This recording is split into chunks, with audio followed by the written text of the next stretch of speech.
강남권 등 서울 주요 지역의 집값이 달아오른 데 이어 강북구 등 동부권 지역의 집값까지 상승하고 있습니다. 저축은행이 고객에 대출해줄 때 지켜야 할 권역별 의무대출 비율이 논란이 되고 있습니다. 시대에 뒤떨어졌다는 지적이 나옵니다. 내일 2차 전지산업 ETF가 코스피 시장에 상장됩니다. 미래세 상품의 경우 3년 추정 수익률이 205%에 달합니다. 글로벌 IT 기업 구글이 국내 인공지능 스피커 시장에 뛰어들었습니다. 구글은 화자의 목소리만 듣고도 누구인지 맞추는 AI 스피커 구글 홈을 출시했습니다. 센 뉴스 플러스 잠시 후 뵙겠습니다.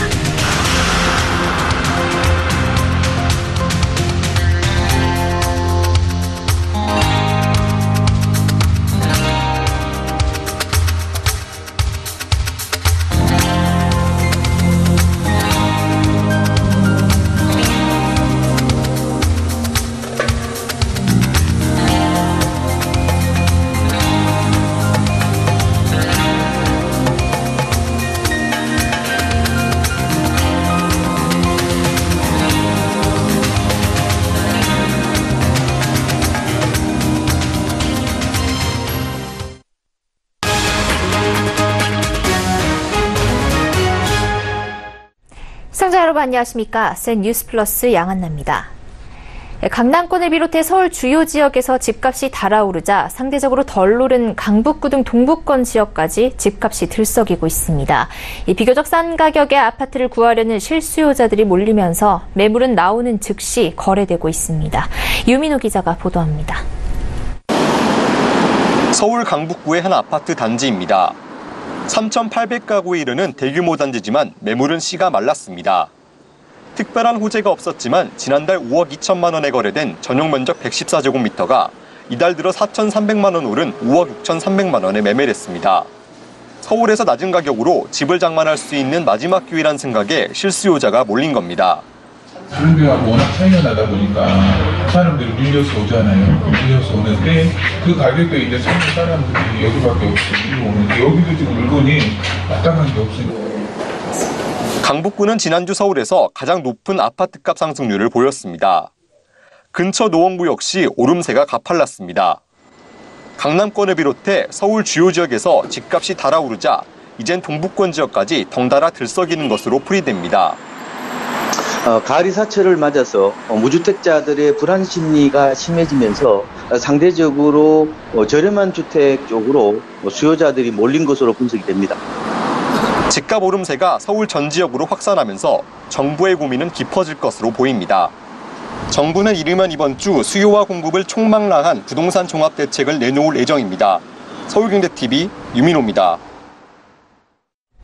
저축은행이 생긴 게 1972년인데요. 그때부터 저축은행은 대출액의 절반가량은 같은 동네에 사는 고객에 대출해줘야 한다는 규정을 지켜야 했습니다.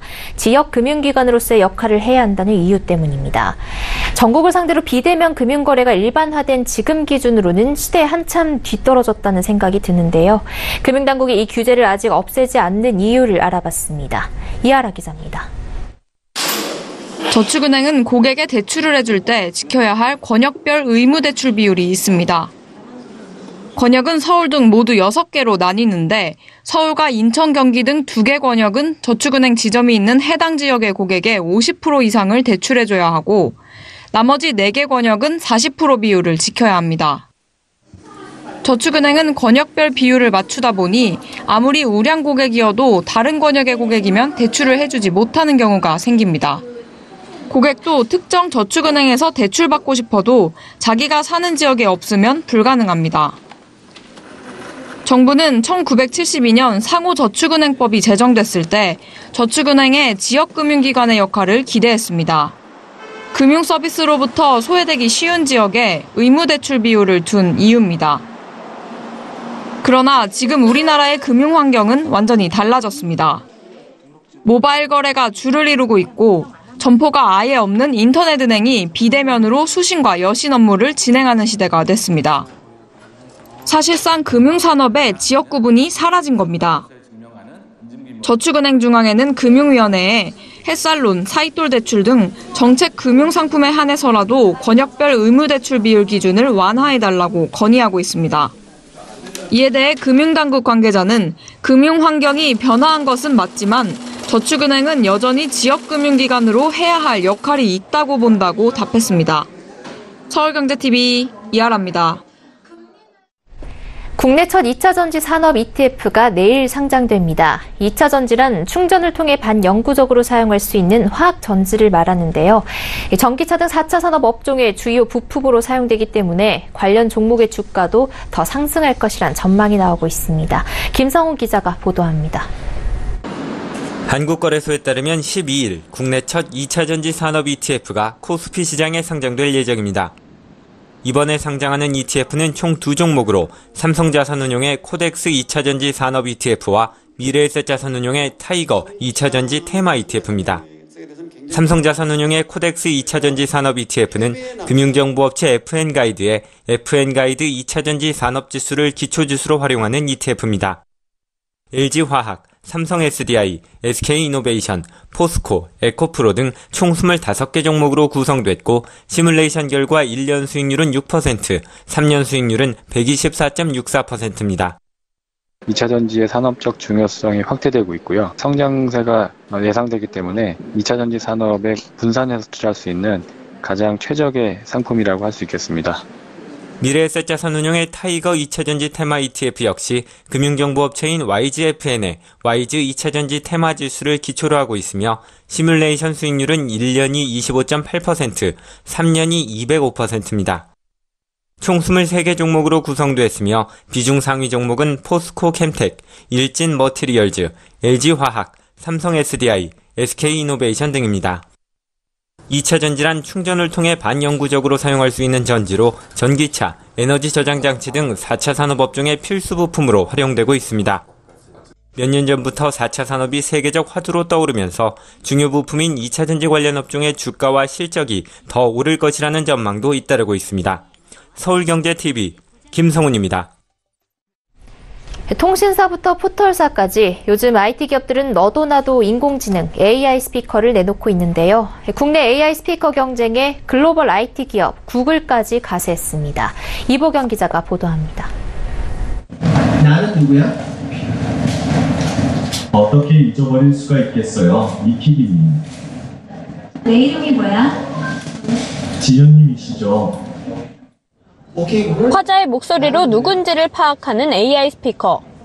화자를 알아보니 맞춤형으로 일정을 알려주는 서비스까지 제공할 수 있습니다.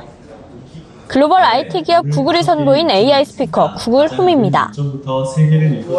현재 국내 AI 스피커 시장은 통신 3사와 네이버, 카카오 등 포털사들이 치열한 경쟁을 펼치고 있지만 아직 압도적 1위 사업자가 없는 상황.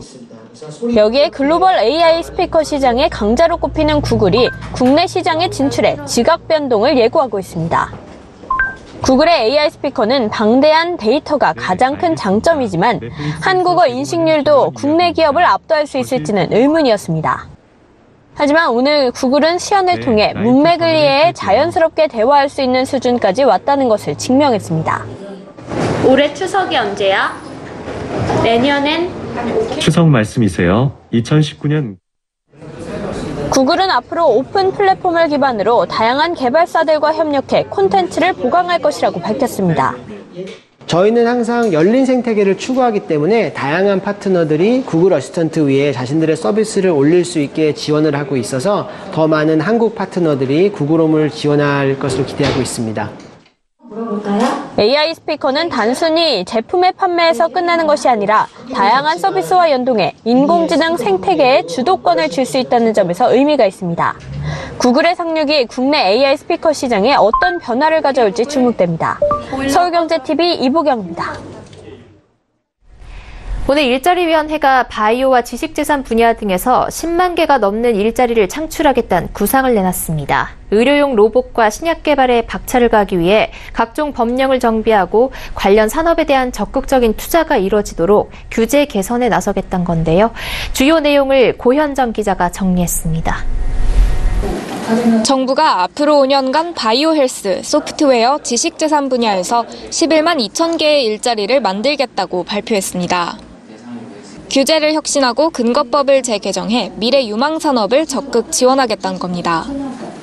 규제 샌드박스와 관련해서 새로운 산업 분야에서 새로운 시도를 하는 경우에는 일정 기간 동안 제한을 두고서 규제를 좀 풀어서 원활한 활동이 이루어지도록 하기 위한 것입니다. 먼저 정보통신융합법을 개정해 현재 약 1,500개에 달하는 소프트웨어 ICT 기업들이 신기술 서비스를 자유롭게 실험 검증할 수 있도록 일정 기간 기존 규제를 없애주는 규제 샌드박스를 도입합니다. 이번 일자리 대책의 가장 큰 비중을 차지하고 있는 바이오 헬스 분야에선 최소 42,000개의 일자리를 창출하겠다고 공언했습니다. 특히 인공지능 바이오 로봇과 같은 혁신형 의료기기가 나올 수 있도록 근거법을 만들고 첨단 의료복합단지법 등을 개정해 신약 개발에 최적화된 연구단지를 조성하는 데 집중할 계획입니다. 한편 이모키 일자리위원회 부위원장은 일자리위와 부처 간 협력이 상당히 높은 수준이라며 최근 고용지표 통계를 둘러싼 일자리 쇼크 논란을 일축했습니다. 고용의 여러 측면을 한꺼번에 보지 않고 신규 취업자 수에만 맞춰서 고용 상황을 보는 관점은 좀 문제가 있는 것이 아니냐. 일자리위원회는 다음 달 초 미래차와 반도체 사업과 관련한 더 큰 규모의 일자리 대책을 예고했습니다. 서울경제TV 고현정입니다. 앞서 일자리 대책의 주요 내용 살펴봤는데요. 현장에서는 특히 소프트웨어 산업의 미래를 이끌 청년 인재를 키우기 위해 이른바 소프트웨어 인재사관 학교가 생긴다는 소식에 관심을 보이고 있습니다. 인공지능 기술을 전문으로 하는 대학원도 내년부터 신설되는 등 청년들에게 다양한 교육과 취업 기회가 마련됩니다. 고현정 기자입니다. 정부가 미래 소프트웨어 산업을 이끌어갈 청년 인재 양성에 발벗고 나섰습니다. 내년에 문을 여는 이노베이션 아카데미는 2년제 비학위 과정으로 전공과 학력, 국적과 상관없이 함께 실무 프로젝트를 수행하며 소프트웨어 교육을 받고 경험을 쌓을 수 있습니다. 대학 주도의 학과 개편이 더딘 현실을 보완하고자 설립됐으며 프랑스의 소프트웨어 혁신교육기관으로 유명한 에콜42를 모티브로 합니다.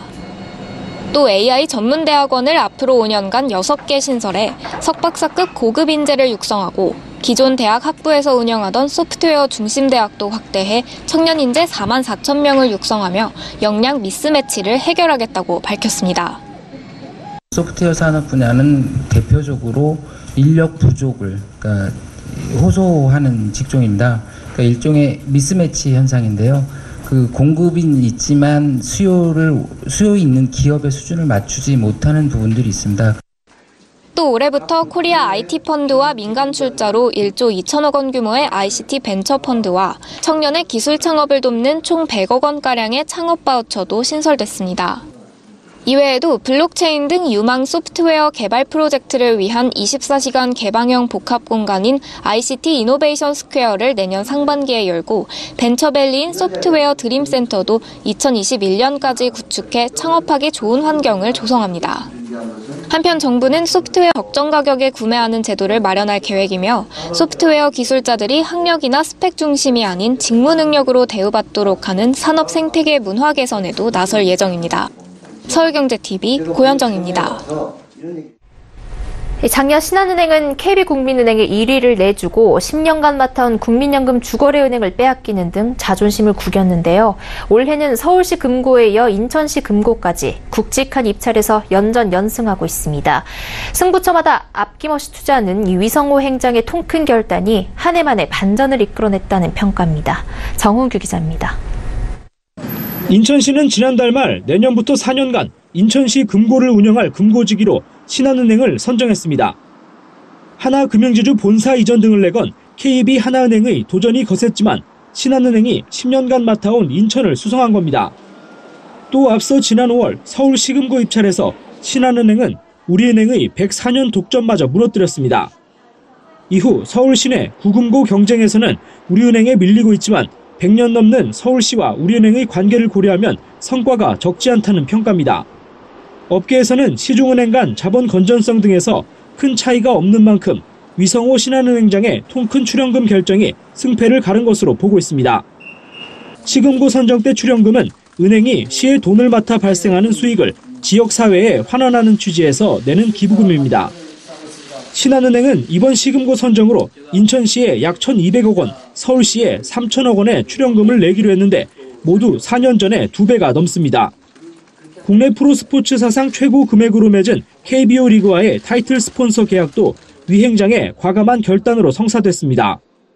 신한은행 관계자는 투자한 만큼 성과가 안 나면 되려 불이익을 받을까 두려워하는 분위기가 있었는데 위성호 행장이 실패해도 괜찮으니 의견을 내고 실행하라고 다독였다고 전했습니다. 일각에서는 과도한 지출을 한다는 지적이 있지만 내실도 나쁘지 않습니다. 금융지주 간 경쟁에 가려졌지만 신한은행은 지난 2분기 KB국민은행을 제치고 순익 1위를 탈환했습니다. 신한은행은 지난 2분기 6,713억 원의 순익을 거둬 국민은행을 82억 원가량 앞섰습니다. 서울경제TV 정원규입니다. 오늘 2022년 도입되는 국제회계 기준 IFRS 17 도입을 두고 보험업계가 준비에 분주한 모습인데요. 일부 보험사는 관련 결산 시스템을 구축하는데 아직 갈피를 잡지 못하고 있습니다. 이에 금융당국이 지원에 나섭니다. 앵커 리포트입니다. 금융당국이 IFRS 17 도입을 대비한 시스템 구축에 어려움을 겪는 일부 보험사에 대한 지원에 나서기로 했습니다. 금융위원회는 오늘 IFRS 17 도입준비위원회 제5차 회의를 열고 이 같은 방안을 논의했습니다. 금융당국은 보험사에 오는 2019년 말까지 IFRS 17 시스템 구축을 준비토록 하였고 주요 보험사들은 계리, 회계사 등 전문 인력을 마련해 시스템을 차질 없이 개발 중입니다. 반면 일부 중소형 보험사들은 인프라 부족 등을 이유로 아직 시스템 개발에 착수하지 못하고 있습니다. 하고 싶은데도 못하는 경우들이 일부 있을 수 있거든요. 뭐가 문제인지 들어보고서 그런 부분도 우리가 지원을 해주겠다. 금융당국은 이들 보험사에 이미 시스템을 구축한 보험사의 선진 사례를 공유해주고 매달 진행 상황을 모니터링해 부족한 부분을 행정 지도한다는 방침입니다. 특히 회계사, 계리사 등 IFRS 17 전문가가 부족한 실정을 감안해 단계별 IFRS 17 관련 회계 계리 교육 프로그램을 운영해 양질의 IFRS 17 전문가를 배출시킬 계획입니다. 보험 계리사 시험 제도의 합격 기준을 낮춰 앞으로 약 5년간 약 500명이 추가로 보험 계리사 자격을 획득하도록 유도합니다. IFRS 17 시행에 따른 보험사의 건전성 등을 감독하기 위해 보험사의 재무제표 표시 체계도 변경합니다. 보험 계약 부채 관련 항목들을 신설하고 생보사와 손보사 간 차이가 있었던 사업비 표시 기준을 일원화합니다. 서울경제TV 양한나입니다. 카카오가 자회사 카카오페이를 통해 소형 증권사 바로투자증권 인수에 나섰습니다. 증권업계에 따르면 카카오페이는 바로투자증권의 지분 100%를 보유한 신한그룹 계열사 신한캐피탈과 인수 협상 중이며 거래 가격은 500억 원 수준으로 거론되는 것으로 알려졌습니다. 바로투자증권은 작년 말 기준 자기자본 419억 원 규모의 소형 증권사입니다. 카카오페이의 이번 바로투자증권 인수 도전은 지급결제 서비스에 금융 서비스를 더한 새로운 수익 모델을 만들기 위한 준비 작업인 것으로 분석됩니다. 이는 카카오페이의 주요 주주인 알리페이의 사업 모델과 유사한데 알리페이의 경우 고객이 결제를 위해 맡겨둔 자금으로 펀드, 보험 등 다양한 상품을 운용하는 서비스를 제공하고 있습니다. 최근 몇 년간 높은 이익을 기록한 증권업계가 올해 하반기 채용 문을 넓힙니다. 상당수 증권사가 작년 하반기보다 채용 인원을 늘려 상위 10위권 증권사만 따져도 500명이 넘을 것으로 보입니다. 금융투자업계에 따르면 미래에셋대우는 150명을 채용하기로 하고 이달 중 공고를 냅니다. 삼성증권도 작년에 신입 직원 100명가량을 뽑았는데 올해는 채용 인원수를 더 늘립니다. 신한금융투자 역시 작년보다 채용 인원을 늘려 이달 중 서류 접수를 시작합니다. 올해는 100명을 채용합니다. 이 밖에도 11위에서 20위권의 증권사까지 신입 선발 전형을 속속 준비하고 있어 이들을 합친 채용 규모는 최소 600명 선에 이를 것으로 보입니다. 금융감독원은 오늘 2008년 금융위기 이후 국내 유입된 외국인 투자 자금이 1,772억 달러, 우리 돈 약 200조 원에 달하는 것으로 집계됐다고 밝혔습니다. 이는 국제금융시장의 변동성이 커질 경우 유출 위험이 있는 자금으로 예의주시해야 한다는 목소리가 나옵니다. 다만 우리나라는 2014년 이후 외국에 갚을 돈보다 받을 돈이 더 많은 대외 순채권국으로 전환했고 단기 외화 차입은 줄어드는 반면 은행의 해외 외화 대출은 늘어나는 등 건전성이 개선되고 있어 당장 우려할 상황은 아니라는 평가입니다. 금감원 관계자는 외국인의 국내 증권 투자 확대는 국제금융시장 변동성이 커질 때 유출 위험이 높아진다는 의미로 이를 예의주시할 것이라고 밝혔습니다.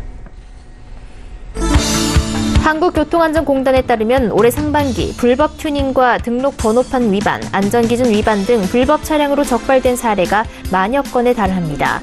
특히 전체 단속 건수 중 자동차 안전 성능을 저하해 교통사고를 유발하고 사고 발생 시 인명피해가 큰 안전기준 위반 비중이 82.5%로 압도적으로 많았습니다.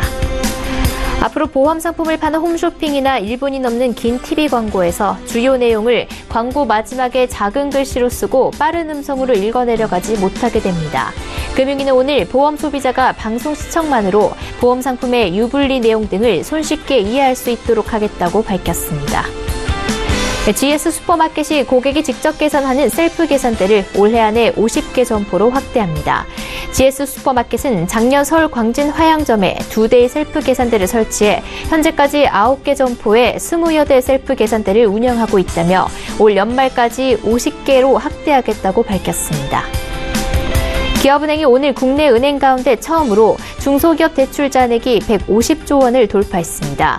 1961년 창립한 기업은행의 중소기업 대출 잔액은 2006년 50조 원, 2012년 100조 원을 돌파한 데 이어 전날 기준 150조 2,500여억 원을 기록했습니다.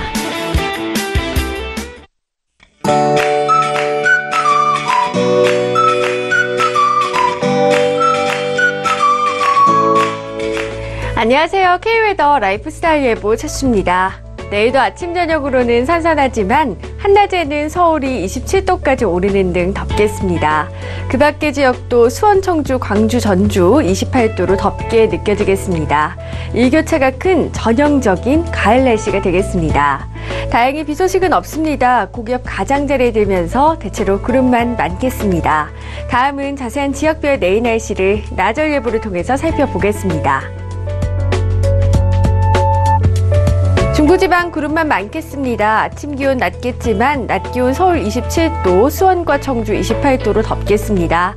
저녁이 되면 다시 기온이 낮아지면서 서늘해지겠습니다.